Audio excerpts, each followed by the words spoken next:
আজি আমি নলবাৰীলৈ গৈ আছোঁ। তেনে এইটো হ'ল শিলিগুৰি কলকাতা যোৱা ৰাস্তা হাইৱে তলেদি আমি এতিয়া হাইৱে ৰোড আহি পালোঁ। ইয়া বৰপেটা ৰোড এই মানে নতুনকৈ বনোৱা হৈছে ৰাস্তাবোৰ 2 ৱে। আগতে আমি দেখা পাইছিলোঁ 1 ৱে ৰোড। ইয়া চাওক কি ধুনীয়া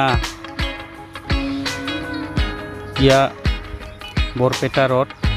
তাৰপিছত আহিলোঁ আমি বৰপেটা যোৱা ৰাস্তা হাইৱে ক্ৰচিং এই ডাইনফালেদি যাব পাৰে বৰপেটা। তেনে আমি বৰপেটা ৰাস্তা নলবাৰী ৰাস্তা পাইছোঁহি। ইয়া হ'ল হাউলি ৰাজ মন্দিৰ। হাউলি ৰাজ মন্দিৰ কি ধুনীয়া। ইয়াত বছৰত এবাৰ মানুহ চাব আহে ৰাজমেলা। তাৰপিছত ইয়াত চাওক নলবাৰী ৰাস্তা আমি অলপ পিছতে গৈ পামহি। ইয়াৰ পাঠশালা চাওক ইফালেদি অহা ইফালেদি যোৱা। তেনে আমি আগিয়াৰ পৰা আমাৰ যাত্ৰাটো আৰম্ভ কৰিছিলোঁ। চাওক কি দৃশ্য, কি ধুনীয়া পথ, মানে যোৱা অহাৰ কাৰণে কোনো অসুবিধা নাই। ৰাস্তা একেবাৰে ক্লিয়াৰ। আমি যদি নলবাৰী যাব বিচাৰা তেনেহ'লে আমি নিশ্চিন্তাৰে যাব পাৰোঁ।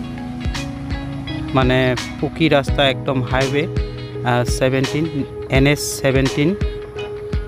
চাওক কি ধুনীয়া ৰাস্তা। মানে আগতে 1 ৱে আছিলে। ফাইনেলি বন্ধুসকল আমি নলবাৰী চহৰলৈ আহি পালোঁ। ইয়াৰ নলবাৰী চহৰ আহি পালোঁহি। প্ৰথমবাৰৰ বাবে আহিছোঁ। পথবোৰৰ বিষয়ে একো আইডিয়া নাই, কিন্তু ইয়াত হৰি মন্দিৰ আছে বুলি হৰি মন্দিৰ কাষেদি আমি গৈছিলোঁ, কিন্তু ভিডিঅ' শ্বুট কৰিব পৰা নাই। আমি লাহে লাহেকৈ আগবাঢ়ি আছোঁ। খুবেই ধুনীয়া নিট এণ্ড ক্লিন চিটি। ৰাতিপুৱাই তাৰ মানে 3.5 ঘণ্টামান লাগিছে নলবাৰী আহি পোৱা। আমি ৰাতিপুৱা 5:30 বাজিত ৰাওনা দিছিলোঁ। ইয়াত চাওক কি ধুনীয়া পৰিৱেশ। 10 বাজিত আমি আহি পালোঁ।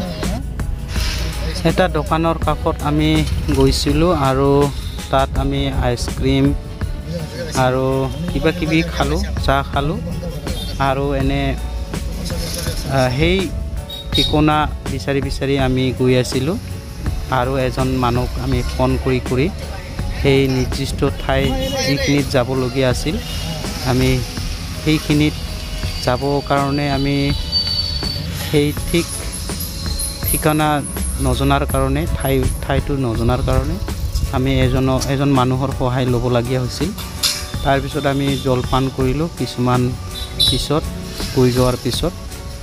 আৰু চাওক ইয়াৰ চহৰৰ দৃশ্যটো খুবেই ধুনীয়া। মানে প্ৰথমবাৰ আহিছোঁতো, মানে আমি পথ বিচাৰি নোপোৱাই মানে সাৱতৰি খাইছোঁ। তাৰপিছত আমি মানুহৰ সহায় লৈছোঁ। মানে নলবাৰী চহৰটো খুবেই ডাঙৰ। ইয়াত চাওক কি ধুনীয়া আকাশৰ। আৰু মোৰ লগত আছিল ৰাজেন ভাই, দ্বিজেন ভাই। আমি 4জনীয়া মানুহ আছিল। ইয়াত চাওক কি ধুনীয়া। ৰাতিপুৱাই বৰষুণ হৈছিলে। ইয়াত চাওক দ্বিজেন ভাই। এটা বিশেষ কামলৈ গৈছিলোঁ আৰু আমাৰ কাম শেষ হোৱাৰ লগে লগে আমি ঘৰলৈ উভতি ধৰিছোঁ। এতিয়া আমি মেইন হাইৱেলৈ আহিবৰ কাৰণে পথ বিচাৰি আছোঁ। আচ্ছা, মেইন ৰাস্তা ওলাব খুজি আছোঁ বৰপেটা মেইন ডাবুল ৰাস্তাটো যে আছে এতিয়া ওলাব। বৰপেটা ৰোড না কি না? ৰোড এইটো দি যাও। এইটো দি হাইৱে যাবতো। এইটো দি যাও। সেই মানুহজনে আমাক ক'লে যে আমি বাওঁফালে যাব লাগে আৰু আমি বাওঁফালে চাইডে গাড়ীটো ঘূৰাই মেইন পথলৈ মেইন হাইৱেলৈ ওলাবৰ কাৰণে আমি সেই পথেদি আহিব লগা হ'ল।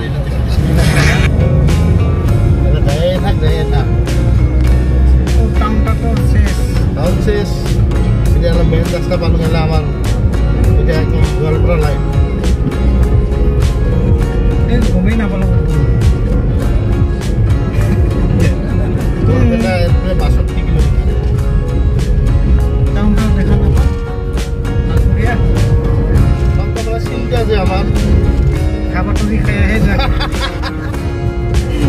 হোৱাৰ লগে লগে এইবিলাক ক'ত যাব ভিডিঅ'টাত এই কথাটা কবি চিন্তাৰ উপলক্ষে বেছি একটা ভিডিঅ' দেখাব নাপালোঁ টাউনখন মানে আমি আউট খাই গেলোঁ মানে বুজি পাইছি আৰু গোটেই গোটেই যোনকেইটা গেছোঁ আমি সপ্তাহ দিয়ে পাকা লোকেশ্যন দিয়ে আমি কাটা কৰোঁ বুজি লোকেশ্যনটা দেখি ইমান ভালকৈ ব্ৰিজৰ ওপৰত আছোঁ আমি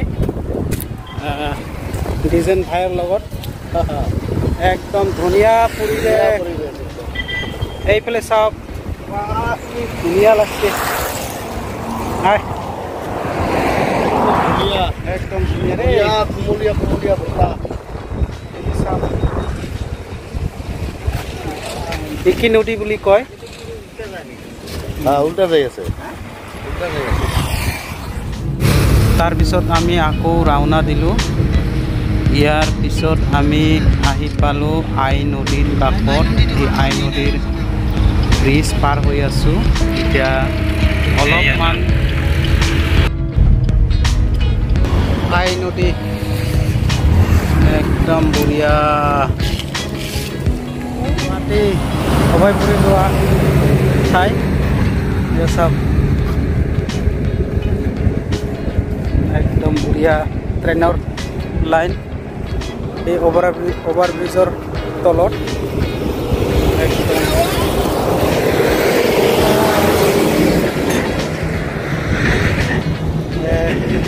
হা তুই উঠিলি নাকি একদম বঢ়িয়া চা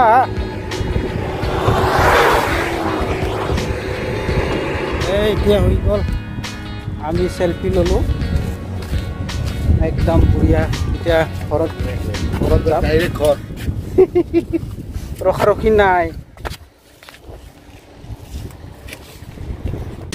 এতিয়া আমি নলবাৰীত যাত্ৰা কৰাৰ পিছত আমি ভালে ভালে আহি পালোঁ আৰু ইয়া হ'ল আমি পঞ্চৰত্ন আহি পালোঁ এই পঞ্চৰত্নৰ কাষত এইবিলাক ৰাস্তা জাংচন আমি দেখিবলৈ পাওঁ কলকাতা শিলিগুৰি যোৱা ৰাস্তা এইটো ঘূৰিব লাগে চাওক কিমান ঘূৰণীয়া ইয়াৰ বহুত ধুনীয়া ৰাস্তা আৰু এনেকৈ আমি পঞ্চৰত্ন আহি পালোঁহি অলপ পিছতে আমি আগিয়ালৈ আহি পাব বন্ধুসকল যদি ভিডিঅ'টো ভাল লাগি আহে এনেকৈ ৰ'ড ট্ৰিপ যাত্ৰা কৰা তেনে দৃশ্যবোৰ খুবেই ধুনীয়া ইয়া আমি পঞ্চৰত্ন ব্ৰিজ পাৰ হৈ আছোঁ আৰু অলপ পিছতে আমি চোলমাৰী আগিয়ালৈ আহি পাম এনে আমি পাৰ হৈ আছোঁ ব্ৰিজটো ইয়াত চাওক কিমান ধুনীয়া দৃশ্য আকাশৰ দৃশ্য লগতে এই পঞ্চৰত্ন ব্ৰিজৰ দৃশ্য চাৰিওফালে লেফ্ট ৰাইট তেনেহ'লে আজি ইমানেই বিদায় লৈছোঁ